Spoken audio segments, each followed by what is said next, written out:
भारत माता की नरेंद्र मोदी गारी नायकत्वम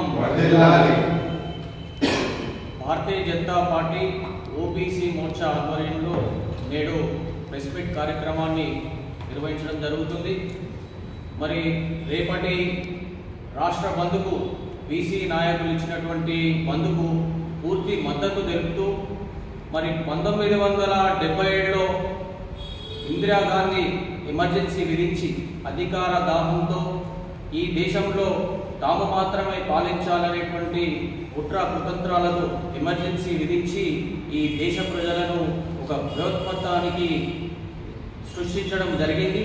మరి 1977 అనంతరం ఇందిరాగాంధీని భారతదేశ ప్రజలు ఓటమి చెందిస్తే 1979లో మొరార్జీ దేశాయ్ ప్రభుత్వం ఈ దేశ ప్రజలను దృష్టిలో పెట్టుకొని బడుగు బలహీన వర్గాలకు విద్యాపరంగా ఉద్యోగపరంగా సామాజిక పరంగా అభివృద్ధి చెందాలనేటువంటి ఉద్దేశంతో ఆనాటి మొరార్జీ దేశాయ్ ప్రధానమంత్రిగా ఉండి బీసీ కమిషన్ను ఏర్పాటు చేయడం జరిగింది।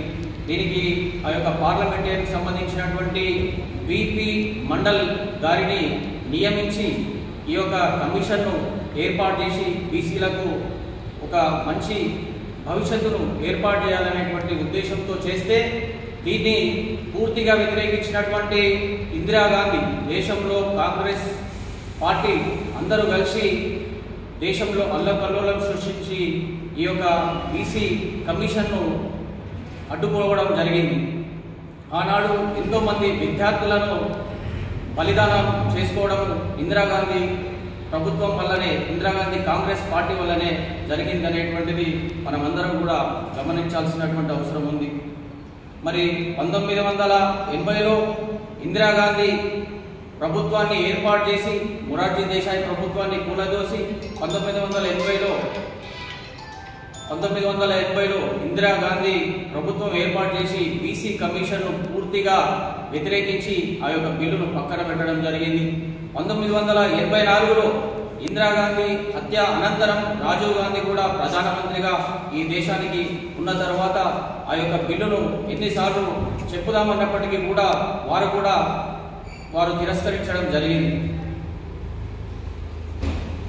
మరి 1990లో జనతాదళ్ పార్టీతో పాటు అనేకమైనటువంటి మిత్రపక్షాలను కలుపుకొని విపి సింగ్ గారు ఆనాడు భారత ప్రధానమంత్రిగా ఉండి మొదటి ఎజెండాగా బీసీ బిల్లును బీసీ కమిషన్ను ఆమోదిస్తున్నామని తెలపగానే దేశవ్యాప్తంగా అల్లర్లు సృష్టించినటువంటి కాంగ్రెస్ అడ్డుకోనే ప్రయత్నం చేసింది అనేటువంటిది ప్రజలందరూ గమనించాలని కూడా మేము తెలుపుతున్నాం। ఈ యొక్క జనతాదళ్ ప్రభుత్వం నేషనల్ ఫ్రంట్ ఆధ్వర్యంలో ఆనాడు మన ఉమ్మడి ఆంధ్రప్రదేశ్ ముఖ్యమంత్రి ఎన్టీఆర్ గారు కూడా దాని చైర్మన్గా వ్యవహరించారు। అప్పుడు బీసీలకు మద్దతుగా ఉండి బీసీ బిల్లును పాస్ చేయడానికి ఆనాడు కూడా భారతీయ జనతా పార్టీ పార్లమెంట్ సభ్యులు 85 మంది బీసీ బిల్లుకు ఆమోదం తెలపడం కూడా ప్రజలు గమనించాల్సినటువంటి అవసరం ఉంది। మరి ఇవన్నీ తెలిసినాక కూడా నేడు Congress party Revanth Reddy BC declaration Kamareddy declaration చేస్తానని చెప్పి ప్రజలను తప్పుదో పట్టించి 42% ఏ లెక్కన ఇస్తానని మీరు చెప్పిరో మీరు ప్రజలకు తెలియజేయాలి। కాలయాపన చేస్తూ ప్రజలను మోసం చేస్తూ ఎన్నికలు పెడితే ఓటమి పాలవుతామని ఈ యొక్క 6 గ్యారెంటీలు అమలు కాదు, ఈ ఎన్నికల్లో ప్రజలు మొత్తం తిరస్కరిస్తారని తెలిసి కాలయాపన చేస్తూ హైకోర్టు అని కమిషన్ అని సుప్రీంకోర్టు అని కూడా మీరు కాలయాపన చేయడం సరికాదనేటువంటిది ప్రజలు గమనించాలి। మరొక విషయం 1980 ఆధారిత జనాభా ఆధారిత ప్రకారం సుప్రీంకోర్టు సూచనల ప్రకారం కూడా 22% ఎస్సీ ఎస్టీలకు 27.5% బీసీలకు 1980 జనాభా లెక్కల ప్రకారం 50% కంటే మించకుండా కమిషన్ ఏర్పాటు చేసి ఆ రోజు కూడా బీసీలకు 27.5% గురించి చెప్తే మరి ఇప్పటికి కూడా ఎలాంటి బిల్లులు పెట్టకుండా కాంగ్రెస్ అప్పటి నుంచి కూడా ఎలా తీసుకొచ్చిందో మీ అందరికీ చెప్పడం కోసం ఈ యొక్క గణాంకాలు చెప్పడం జరిగింది। మరి అదేవిధంగా భారతీయ జనతా పార్టీ 1980 నుంచి చేసినటువంటి దానికి మద్దతు బీసీలకు మద్దతు ఇస్తూనే ఇప్పుడు కూడా ఇప్పుడున్నటువంటి దేశ ప్రధానమంత్రి బీసీ, దేశంలో ఉన్నటువంటి కేంద్ర మంత్రుల్లో 27 నుంచి 28 మంది బీసీ మంత్రులు ఉన్నారు. మరి అదేవిధంగా దేశవ్యాప్తంగా తీసుకుంటే కనుక 12 మందికి పైన ఈ దేశంలో బీసీ ముఖ్యమంత్రులకు చోటిచ్చింది భారతీయ జనతా పార్టీ మాత్రమే అనేటువంటిది కూడా ప్రజలు గమనించాలి.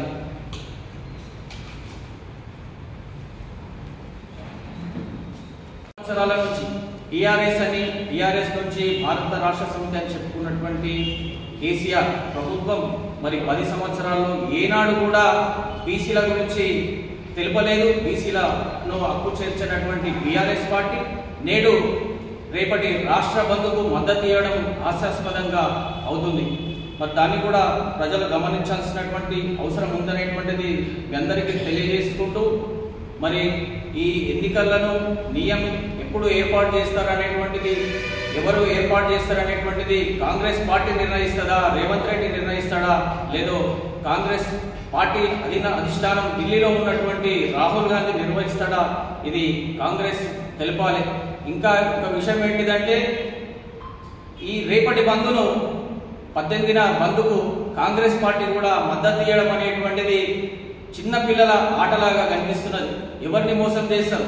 1980 నుంచి కనుక తీసుకుంటే కనీసం 45 సంవత్సరాల నుంచి కాంగ్రెస్ ఎక్కడ ఉన్న అధికారంలో ఉన్న బీసీల గురించి ఎప్పుడు పట్టించుకున్నటువంటి కాంగ్రెస్ ఈ రోజు మీరు తీసుకొచ్చిన కామారెడ్డి బీసీ డిక్లరేషన్ ఏర్పాటు చేస్తున్నటువంటి మీరే బంధుకు మద్దతు ఇస్తే, బీఆర్ఎస్ పార్టీ 10 సంవత్సరాలు చేసినటువంటి బీఆర్ఎస్ పార్టీ మద్దతు ఇస్తే రేపటి బంధుకు ఎవరి కోసం ఇస్తున్నారు? ప్రజలను ఇబ్బంది పెడతారా, లేకపోతే ప్రజలను కాలయాపన చేస్తూ పిచ్చోళ్ళని చేస్తున్నారా?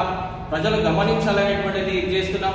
ఇంకో విషయం ఏంటిదంటే 1980 నుంచి కూడా కనీసం 45 సంవత్సరాల నుంచి భారతీయ జనతా పార్టీ ఎప్పుడు కూడా ప్రజలకు మద్దతుగా ఉన్నది.